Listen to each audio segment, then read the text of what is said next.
Hello guys and welcome back. In this episode we're going to be talking about how to achieve a more masculine face and how to do that in around about roughly 9 steps. So step number 1, and let me pull this over here, this will be easier.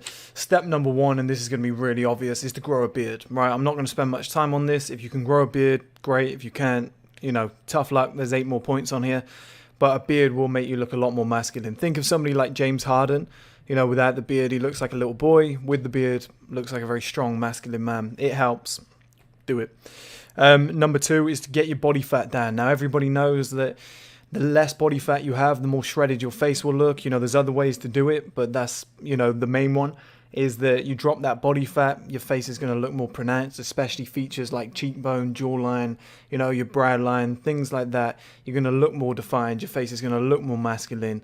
It's a very masculine trait to have pronounced features. Women have got more oval faces, men have got squared faces, and you can see every feature popping out. So if you can get your body fat down and you can grow a beard, these are very generic 2. The rest are going to be very specific, but those 2 to start you off: get your body fat down, grow a beard if you can. If you can't, one of them you'll definitely be able to. You'll definitely be able to drop your body fat. There's no excuses there. But if you can't grow a beard, the other tips are really going to help you guys. So it doesn't matter too much, okay? The next one is higher cheekbones. Now, we discussed this. So a lot of people don't know about something called orthotropics. I've done a documentary on it. I interviewed Dr. Mike Mew, who's kind of the founder of this, or at least his dad is, but he's really brought it forward. Your cheekbones here are connected to a giant bone in the middle of your face, which connects to here, all the way down here, and up here slightly, and it's called the maxilla bone. It's gigantic. You can search it, Maxilla, I believe. So have a little search for that. And it connects the whole face together, especially the cheekbones. Now, the higher and more forward that this is, the more pronounced your face is going to look, the better your features are going to look. So attractive people have a high maxilla that is tilted forward, so it gives them that kind of protruded look, which we'll get to in a minute. But with the cheekbones, what you want to do in order to push this forward is most people are sat using technology all day. For example, they're on their phones, they're looking down, they're like this, they're watching TV, their mouth's open. And then what happens is that the maxilla bone has 0 support, like scaffolding on a building. So that scaffolding comes from your tongue.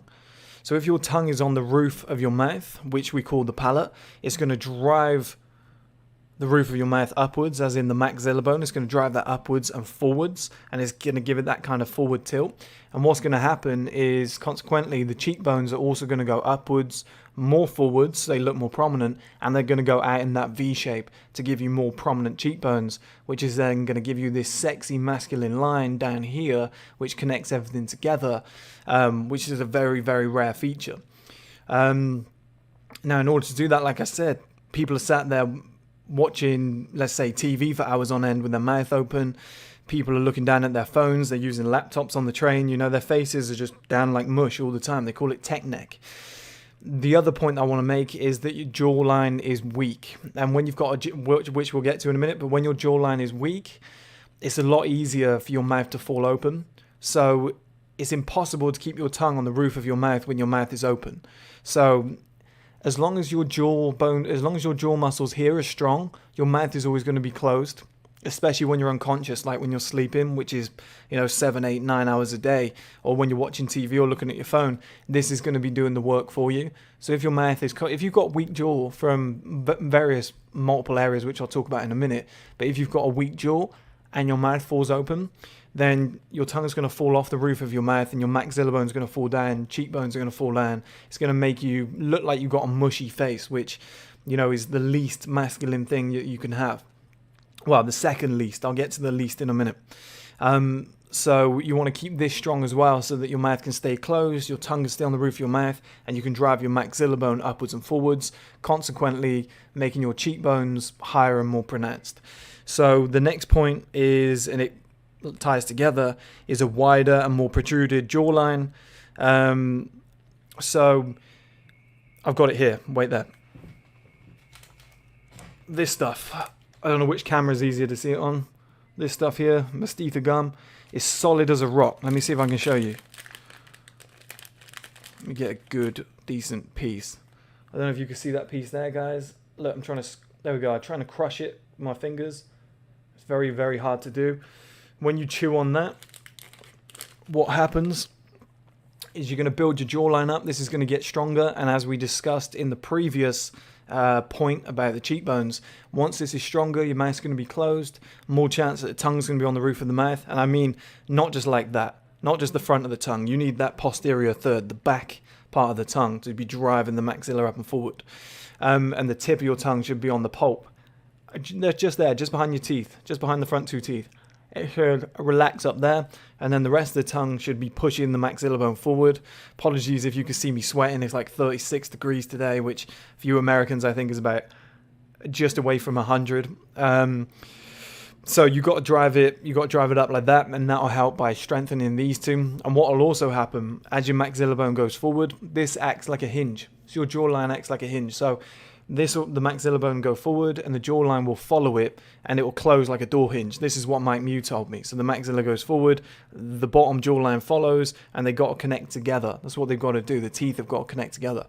So when this swings forward, you're going to have a more solid protruded jawline, and this is going to be wider too, which is going to give the impression, well, it's going to naturally give you a much stronger jawline, which is, you know, exactly what everybody's after here. So that gum is amazing. That's Mastetha gum. If you use that, it's so tough. I'd maybe recommend using softer gum to begin with. I think Phalim gum does the same thing, and then move on to that stuff, because you chew that 2-3 hours a day, it really hurts. And also, guys, what I found is when you are chewing, I don't know if you can see, if I can just do a chew motion, watch here and watch here. Maybe I could have zoomed in editing. I'll see if I can do that afterwards. But these areas here, when you chew, they get, you know, they're moving a lot. You've got big muscles here on the side of your head, and around about here, you know, around about this area, you've got lines in your skull and muscles. And if you chew a lot, they become more pronounced. And if you've got long hair, obviously you're not going to see it as well. But if you've got short hair, which is a point we'll get to later, you're going to see these, like a Jason Statham, you're going to see these parts thicken up, and they're going to become more pronounced, which is going to give your head a more angular shape. And the same here with these two lines. It's going to give your face a more angular shape. And having an angular face is key to having a masculine looking face for a man. Now the next point is hollow cheeks. Now chubby cheeks, which we call cherubic cheeks, is a feature that is synonymous with either children, babies, whatever. And it means that around here it's puffy. A lot of people think this is a case of body fat. You know, you lose body fat, you're going to have hollow cheeks. It helps around about 10-15%, but here is actually called the buccinator muscle. So this area here is actually a muscle. It's like a sheet of tissue that just covers over here. And if you actually took this away, this would be completely hollow. There's very little fat here, I've been told by Mike Mew. So if it's a muscle, it acts under hypertrophy and atrophy. So use it or lose it. We've all heard that in sport. You break your leg, you don't use that leg for 6 months, you take the cast off, your leg is as skinny as my little finger. Okay? And the same thing happens here. So the reason everybody's going wrong is everybody's using a sucking motion to eat food. So everybody's kind of stuffing their face with too much food. This is packing out like a hamster. So these muscles are being stretched and used, which means they're getting bigger. And then when you're chewing, you're not chewing completely down to tiny morsels. And a lot of people will, let's say you got a McDonald's or something, shove it in your mouth, you know, way too much off the first bite because you think it's tasty. Start chewing away. Face is packed up. You have to get it down somehow. You swallow and you use these muscles to force it down. So it's compressing all the food and it's pushing it down your throat. And that's how most people swallow. It's almost, they call it an infantile suckle, which is, we see it a lot in Asian people. In Asian people, especially in places like China and Japan, they have very cherubic cheeks. They have round faces because that's what they're doing. There's a lot of sushi and seafood, a lot of soups, and they're swallowing in that manner, and it's making these buccinator muscles bigger than they need to be. Now, a correct swallow is, I don't know if I've got any water here. I have, bear with me. This isn't a sponsored ad. Do you see that, guys? No movement here and here. All the movement is here. You need to swallow with the back of your throat. There needs to be no movement here. We swallow something like 2,000 times per day. It might be even more, but by doing that 2,000 times a day or not doing it 2,000 times a day, these are going to shrink. These are going to get a lot smaller. So watch again.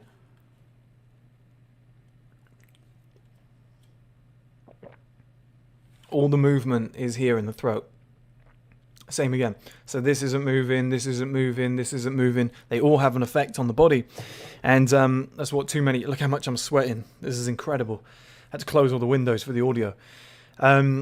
And that's what most people are doing, is they're swallowing in the incorrect way, and they're having stuff like straws with their drinks. They're slurping their food down, you know.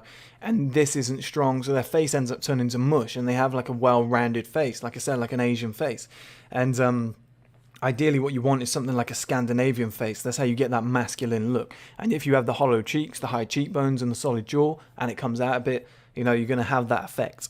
Now, things that you can do right away is straight eyebrows. Straight eyebrows is a great way. So when I was younger, my eyebrows used to curl right around here. I thought it looked good when I was young. You know, plenty of eyebrow space, if you would, real estate. And then I saw a picture of Sam Asghari years ago, and I remember he had his eyebrows were like that. They were straight across. And there was another guy, who was a male model. He was one of the best looking men I've ever seen. I forgot his name. A Hispanic guy, I can't remember now. Mario something. And his eyebrows were like that, straight across. They were just a straight line. So what I started doing is grabbing a razor blade, and I just shaved upwards. And I just got up to the point where my eyebrows on the outside were slightly like a millimeter higher than this. So it created like a kind of straight line effect that was going up and out. And it gives your eyes, it gives your whole face a more masculine look. It gives you that solid long brow. I haven't done it lately, but it's an effect I do. Otherwise my eyebrows would come right around here, and that's, you know, it looks a bit clowny.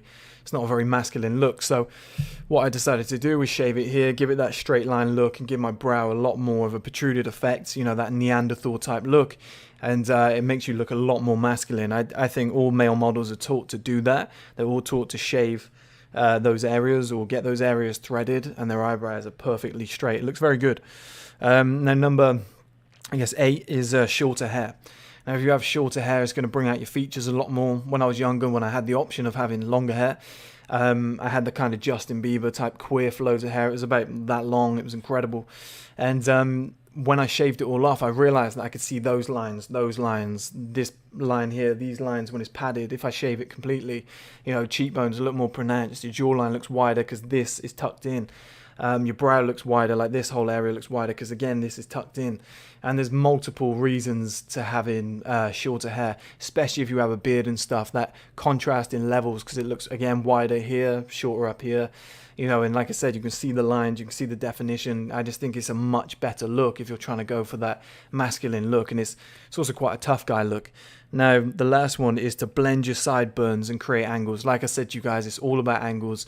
Now, this area here, again, I haven't done it recently, but you can probably see the effect. If you've got more hair here and you've got less hair here, and you blend this, then what you're going to get is thin, thin, thin, wide. You know, narrow, narrow, narrow, wide. So it's going to give you that. If this is all puffy as well, it's just going to give you a fat face look. You know, look kind of Amish.